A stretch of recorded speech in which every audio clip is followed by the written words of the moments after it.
Cool. So, hi, Anthony. Welcome to your one of your first sessions, I guess. I know we met on the phone last time, but I'm glad you can make it this time.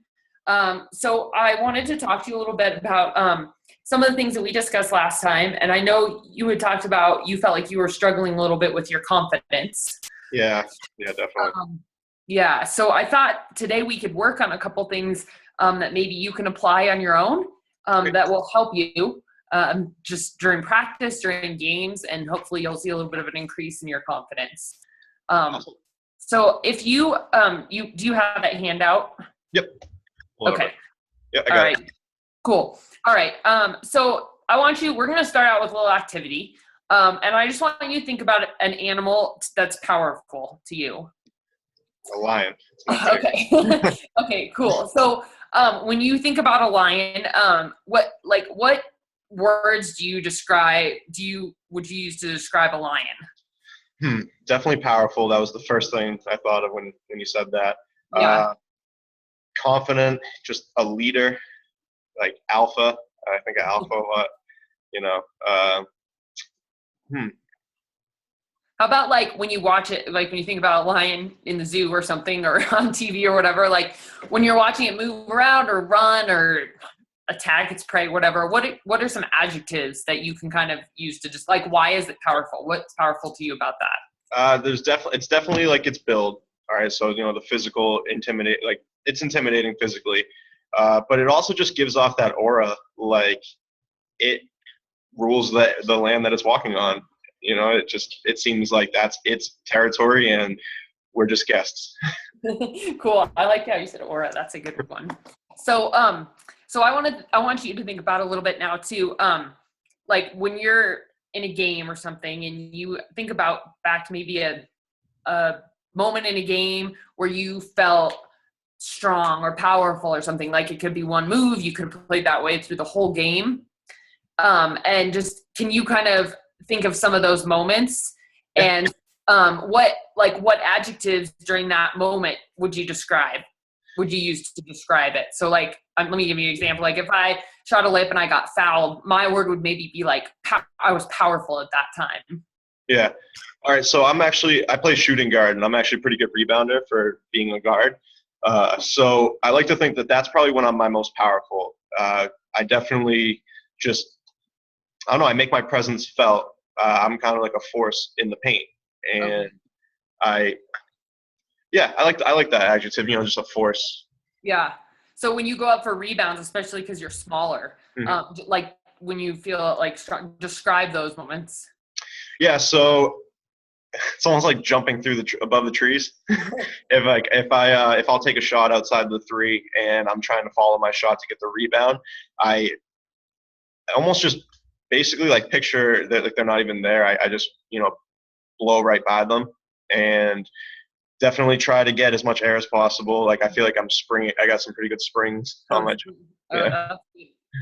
So, like you said to me before, you're force and springy. Mm-hmm. And so when you say those things and you're talking about a time or a performance that you can think about, and it kind of, do you feel it maybe elicit some like excitement in you and kind of some different feelings about playing the game? Can you feel that moment come back to you? Yeah, I mean, I never really described. I knew I was a good rebounder, but until I started using those words, like it was pretty cool. And like I didn't think, like I always, when you said the animal example, I was thinking about like power and force and stuff like that. But I don't know, I just never really related them to my style of rebounding. But now I'm making that connection. Yeah, and that's cool. And so it's good to think about in those situations. We can think back and we would say, oh, I was really good that day, I rebounded well. But sometimes making it like it's very kind of vivid the way you described it. And sometimes when we do that, it really brings back that moment even more than just being like, oh, I remember that game against Kent, I was good. When you say I was strong or I was powerful or that kind of thing, it really brings back more than just, one feeling. It brings back a lot of those feelings, and it brings back a lot of those feelings like you had in the moment. You're not just saying, oh, I played well in a game once, but you're really, your body is remembering that. Yeah, so actually, I feel like I want to go play right now. Yeah. Yeah. So that's good. So it's good. And doing things like that and Like if you think about that moment, can you think about the gym you were in and your opponents? Can you see them Hmm. when you think about? I can picture more my gym. Okay. I can't really think of any examples when was playing away games. Like, I mean, I know I've had good board games on the and away games as well, but I can't really picture it as well as I can with my home gym. Okay. And for some reason, I'm thinking a lot about practice, like Yeah. in the paint and stuff like that, more than games. Which is Okay. is that normal?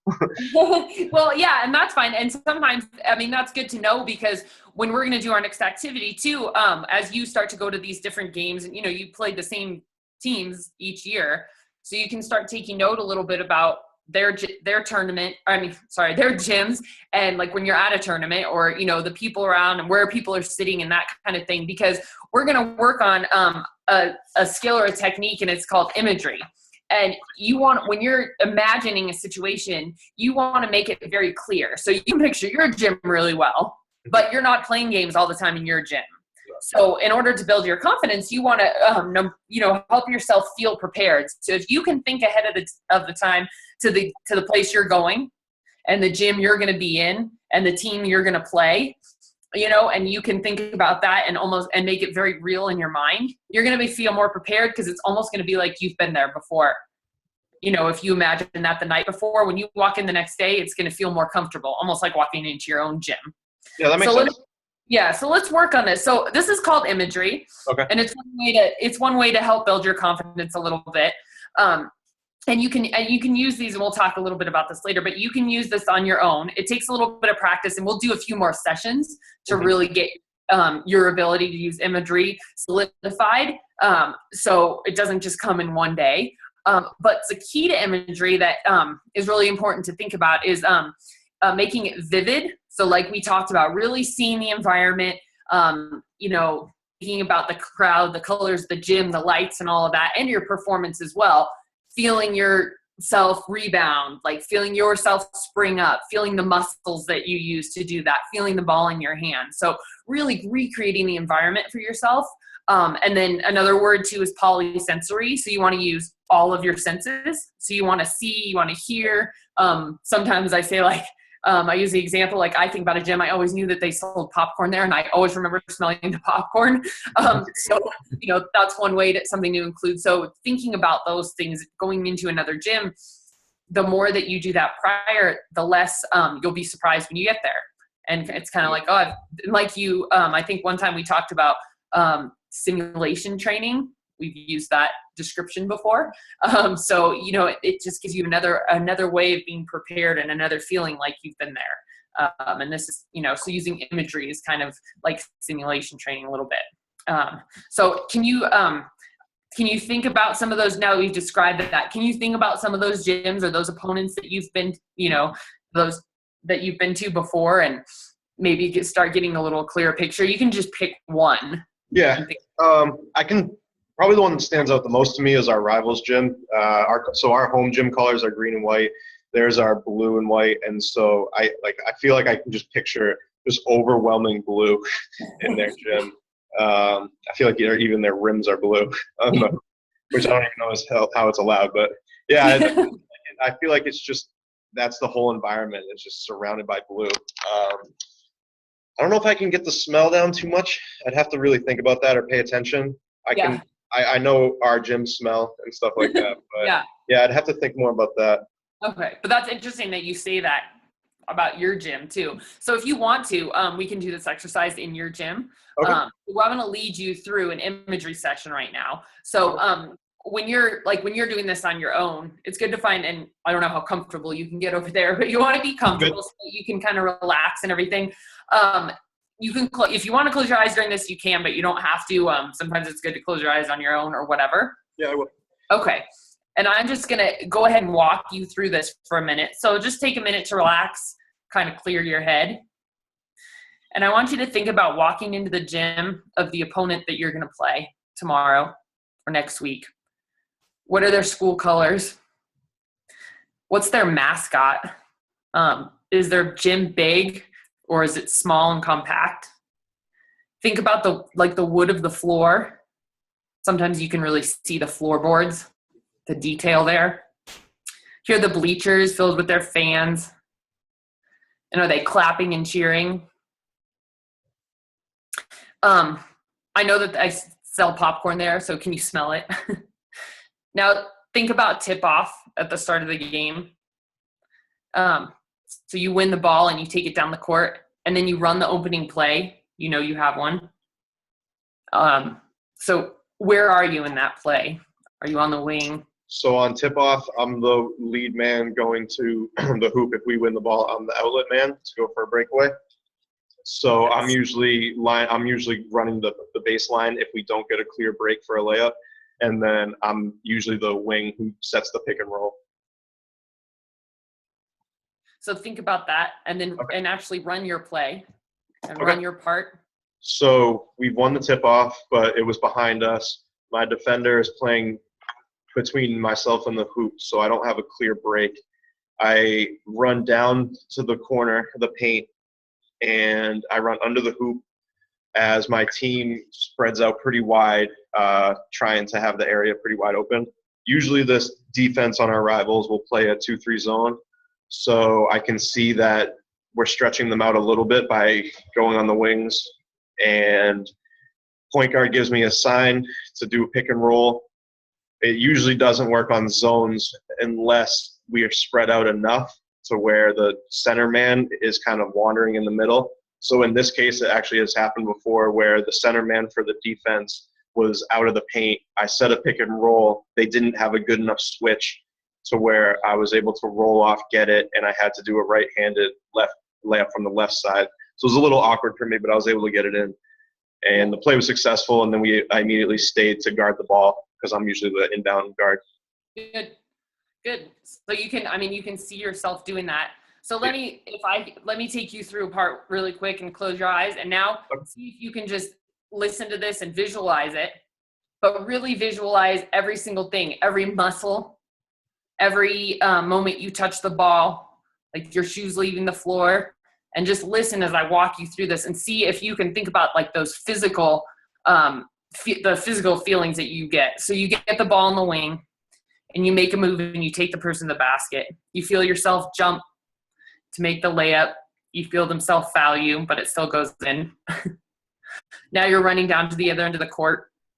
And you're playing defense, and there's a shot from the other team. You box out and you jump for the rebound. You feel yourself become strong and powerful, and you know you're the only one to get the rebound, and it was meant for you. So think about those feelings and how strong you felt at that time. Yeah, got it. So as you come back a little bit, think about the feelings that you just felt during that image. So what are some and sorry, I know I said we were going to use your gym, but then I totally launched into another gym. That's fine. So what are some words that you felt, whether it was the play that you were running right there or that moment that I took you through? What are some words that just came right to the top of your head right there to describe those moments or that one moment? Definitely the boxing out. I just pictured, I could actually like feel the defender on my back. And then when you said I got the rebound, I could feel the ball in my hand. I usually do I'll tend to grab it with one hand and bring it into the second hand, just because usually I'm jumping pretty high and like flailing around. Yeah. So I try to get it as best as I can. But I could definitely feel the weight of the ball in my hand and that smack when you bring it together. Yeah. And I could also feel like the power of my knees like landing. So that was pretty cool. Yeah, and that's awesome. And it's really cool that you can describe all of that. And like you said, like the smack of your hand, so that's an auditory sense. Like that's really neat. And just feeling the ball in your hand and like the weight and all of that. So those are really vivid images. That's a really good description. And polysensory, I mean, using all of those different senses and stuff. So do you feel, when you think about that stuff, does it make you feel confident having gone through that? Yeah, I'm definitely motivated. I definitely want to go out and play right now. We lost that game, so I'm a little agitated about thinking about it. But I like having the image of me getting rebounds and like being able to feel me getting the ball. It definitely affects my confidence. Like, oh, good. And then having watched that, can you see yourself you obviously know the drills that you run, the plays that you run. If you were to take yourself through that, say the night before a game and, run a play and whatever, if you play throw the ball in from inbound the ball or whatever, do you feel like if you were to do that, rather than just walking into a game cold? Would this help you feel a little bit more prepared? So if I felt like I do now, yeah, I definitely feel more confident going in. But when you said like when you're thinking about the game the night before, I tend to think on like anything that could go wrong and like how I can make sure it doesn't go wrong. Good. So yeah, I don't know. Maybe I could try something different. Yeah.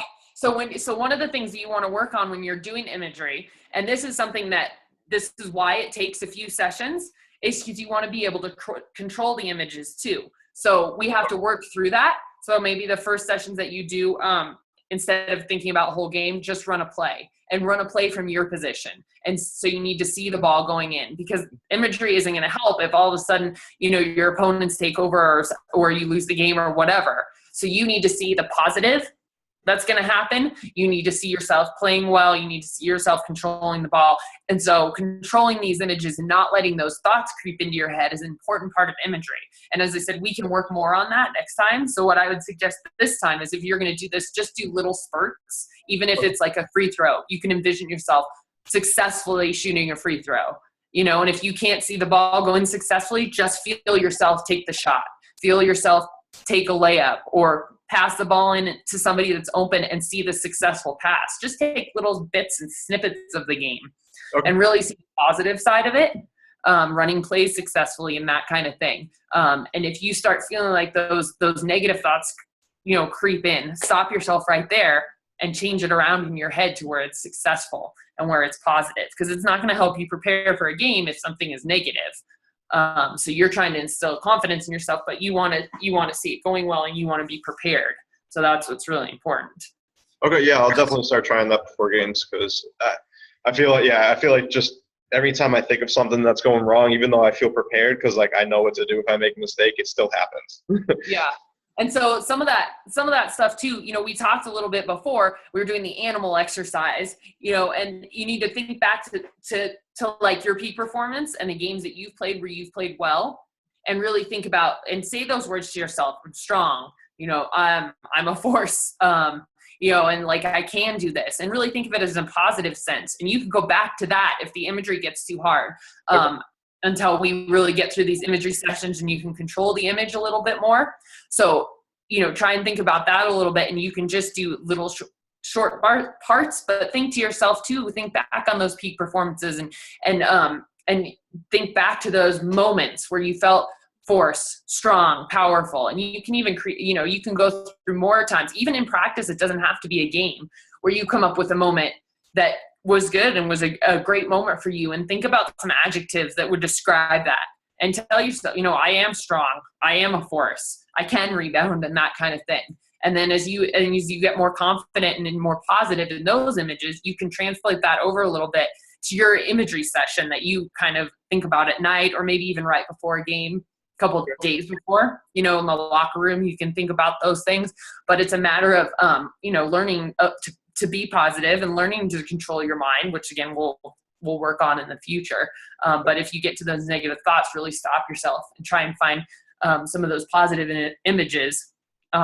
Like think back to the lion, and you can even pick an animal that kind of represents you if you want to, and think back. And if you see something, if you see yourself getting out rebounded, stop yourself and say, nope, I'm a force, I am strong, and then go back in, review that image and see yourself out rebounding the other person. Yeah, I like that. That would definitely help. Cool. All right. So again, you can use this technique, the imagery, or just the powerful words or whatever. You can use it the night before a game or the day of a game. It kind of depends on if you can find, I think being in a quiet space and giving yourself a little bit of time is important. So if it's going to be rushed, it's not going to be as helpful. So usually it's nice and you can do it a couple nights a week, just as you fall asleep, thinking of those things too. But really start thinking about the things that you feel you do well. Remind yourself that you are successful and that kind of thing. And really try and make your images, like we said, vivid and polysensory. So really clear, really see them, see yourself in that moment. And use all your senses too, and bring all of that in, because that'll really help make your imagery sessions really effective too. Yeah. Sounds like a plan. I'll definitely be doing that. Yeah, I don't think it would probably help if I was in the locker room trying all that stuff. So I think like the night before a game would probably be the best. Great. Awesome. All right. And, as I said, in the future, we'll work on this a little bit more to really solidify this skill, but just take it little by little for now. Okay. So, all right. And we'll talk next time and see how your confidence is, if it's increased at all. Great. Thanks. All righty. Thank you.